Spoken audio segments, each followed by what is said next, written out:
du débat. L'honorable député de Saanich Gulf Islands. Merci, Madame la Présidente. Merci au député de Scarborough-Guildwood pour son intervention qu'il vient de faire. Nous débattons d'un sujet qui, j'espère, suscitera un consensus. C'est une question difficile. C'est difficile pour les députés du Parti vert de parler de l'OTAN. Il est compliqué à cause de notre engagement profond pour la paix et les principes de non-violence. Greens around the world. Les Verts, partout dans le monde, et moi, j'ai fait partie d'un parti d'envergure mondiale. On n'en parle pas souvent ici, mais bon, je suis députée au Canada, mais je fais partie d'une famille mondiale de Verts. Et Pekko Haavisto est un Vert. Il est ministre en Finlande. Et il fait partie en quelque sorte de notre débat ce soir. En Suède, bon, j'ai un ami qui était ministre et bon, il y avait une coalition avec les Verts et les Verts, eux, sont engagés envers la paix et la non-violence. Je vais le dire ici, je ne suis pas fan de l'OTAN. Il s'agit d'une alliance de défense. Elle est militaire, mais elle pose problème pour nous qui sommes engagés envers la non-violence. Nous croyons, sans réserve, sans équivoque, que l'attaque de la Russie contre l'Ukraine et l'attaque de Vladimir Poutine à lui seul, et nous sommes du côté de l'Ukraine, des Ukrainiens, et nous appuyons aussi toutes les mesures prises par le gouvernement. Mais nous ne le faisons pas sans difficulté. Que pense le Parti vert du fait que le Canada est membre de l'OTAN? Dans un monde idéal, l'OTAN aurait pris fin. Mais l'OTAN et sa présence dans le monde créent des tensions dont nous n'avons probablement pas besoin si, et là, il y a un gros si l'ancienne Union soviétique et les États-Unis avaient conclu des accords de désarmement. Quand Mikhail Gorbatchev était là, il a pris le téléphone, il a téléphoné à Ronald Reagan et il a dit « Voulez-vous mettre fin aux armes nucléaires?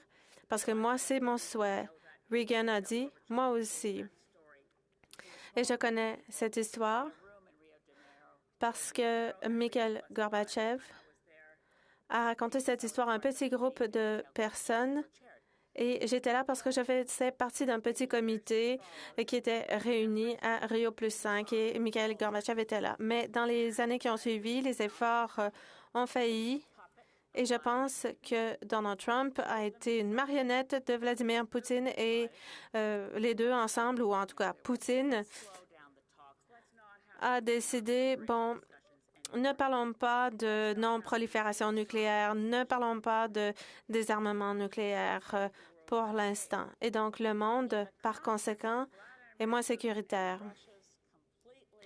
En ce qui concerne Vladimir Poutine et la guerre, bon, les guerres sont toujours illégales.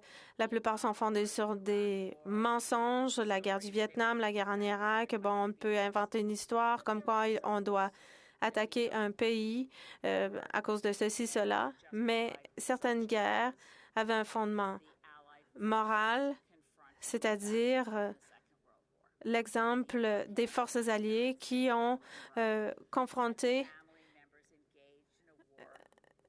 les forces nazies dans la Deuxième Guerre mondiale. On l'a dit plus tôt, ce sont les jeunes qui souffrent dans les guerres, ce sont les jeunes qui meurent. Dans certains cas, les guerres sont justifiées et dans ce cas-ci, il faut appuyer l'Ukraine. C'est justifié. Mais je me demande ce que devrait faire le Canada au sein de l'OTAN. Et là, bon, je vais conclure, mais je vais appuyer la motion comme quoi la Finlande et la Suède devraient joindre l'OTAN. C'est ce que ces pays demandent à l'heure actuelle et mes collègues du Parti vert ailleurs dans le monde en ont fait la demande et nous respectons les décisions prises par les Verts dans d'autres pays. La Finlande et la Suède devraient recevoir notre appui pour se joindre à l'OTAN. Le budget de 2022 disait clairement qu'il y allait avoir un examen de la politique étrangère. Et j'espère qu'on se posera la question, le Canada doit-il rester dans l'OTAN? D'être un membre de l'OTAN. C'est un avantage, peut-être, mais les grandes menaces sécuritaires dont cette siècle, ce n'est pas les menaces militaires, c'est les menaces de changement climatique. C'est une plus grande menace à notre avenir que tous les pouvoirs militaires du monde. So Alors, pourquoi rester dans l'OTAN? Je pense qu'il faut rester dans l'OTAN pour faire avancer le désarmement nucléaire. Nous pouvons jouer un rôle important et dire à nos partenaires de l'OTAN, le monde est moins sécuritaire à cause des armes nucléaires. Si on avait réussi là où Mikhail Gorbatchev et là où Ronald Reagan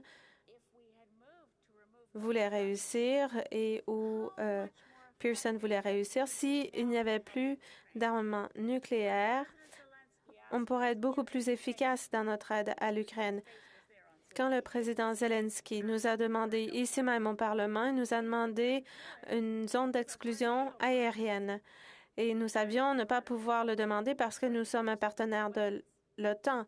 Et Vladimir Poutine a menacé d'utiliser des armes nucléaires. Si nous étions un pays neutre, non aligné, aurions-nous pu en faire plus?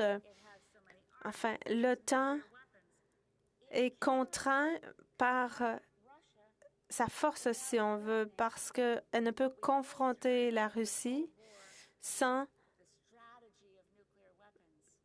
être une menace dans la stratégie des armes nucléaires, une destruction mutuelle. Eh bien, ça ne garantit aucun avenir, tout cela. Enfin, c'est la première fois que j'ai la chance de me prononcer sur le temps ici même. Alors, je dirais à tous mes collègues ici, pensons à ce qui rend le monde plus sûr. Le monde sera plus sûr quand les armes nucléaires seront éliminées. En ce moment, le traité pour la prohibition des crimes des armes nucléaires a reçu assez de signatures, mais les pays détenant l'arme nucléaire n'ont pas signé et le Canada n'a même pas signé pour être un observateur dans la conversation. À la fin de ce mois-ci, le 22 juin, à Vienne, il y aura la première réunion des parties en vertu du traité sur l'interdiction des armes nucléaires. La députée d'Edmonton Strathcona et moi-même et un sénateur de l'autre endroit, nous prévoyons nous rendre à Vienne. Nous espérons que le gouvernement sera présent, qu'il y aura une délégation du gouvernement pour signer. Mais entre-temps, alors qu'on se penche sur cette question, la Finlande et la Suède sont moins en sécurité à cause de l'agression de la Russie en Ukraine. Alors, il faut défendre l'Ukraine, faire tout ce que l'on peut, mettre de la pression sur la Russie, entamer des pourparlers de paix. Et il faut mettre fin au conflit en Ukraine et se demander comment faire en sorte que le monde soit plus sûr. Et c'est en abolissant les armes nucléaires qu'on y arrivera. Merci, Madame la Présidente. L'honorable député de Scarborough-Guildwood pour les questions-observations.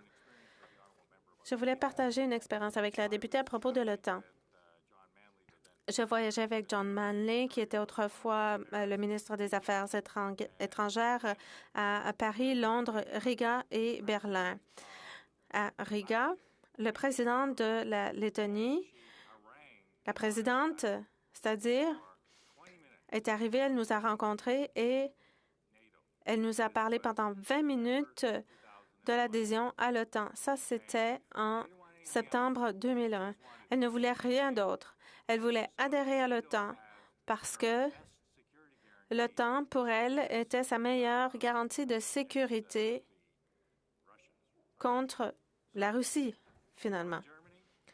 Alors, nous sommes allés en Allemagne et John a posé la question posée par la présidente de la Lettonie en Allemagne et à propos des Russes. Alors, la députée peut-elle nous parler de son jugement par rapport à l'OTAN et le mettre en relief avec l'opinion de la présidente de la Lettonie par rapport à l'OTAN? L'honorable député.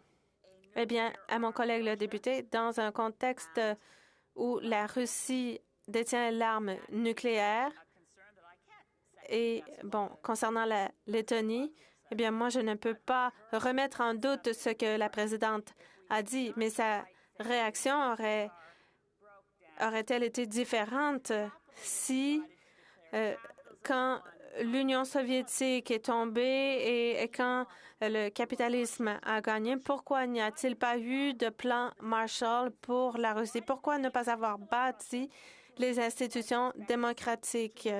Pourquoi est-ce qu'on a laissé les Russes dans une telle situation économique?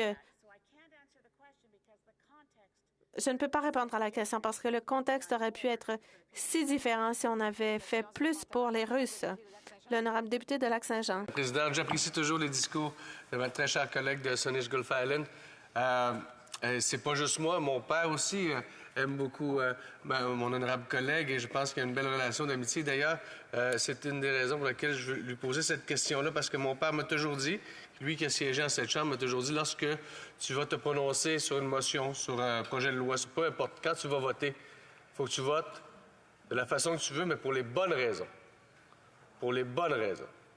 Et là, j'apprécie ma collègue de Saanich Gulf Island parce qu'elle est toujours très honnête, très vraie lorsqu'elle répond aux questions. Mais ce que je comprends, c'est qu'elle va appuyer cette motion-là parce que les Verts de Suède et de Finlande l'appuient. Mais si les Verts de Suède et de Finlande ne s'étaient pas positionnés par rapport à cette motion-là, est-ce qu'elle aurait appuyé cette motion-là? C'est pour ça que je veux lui demander si elle... Honorable député de Saanich Gulf Islands. Merci, mon cher collègue.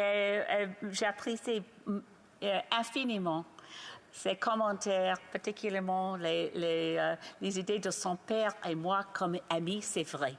Mais alors, s'il n'y a pas une position des Verts de Finlande ou de la Suède, peut-être notre réponse sera différente. Mais maintenant, c'est clair que nos collègues dans notre pays sont clairs.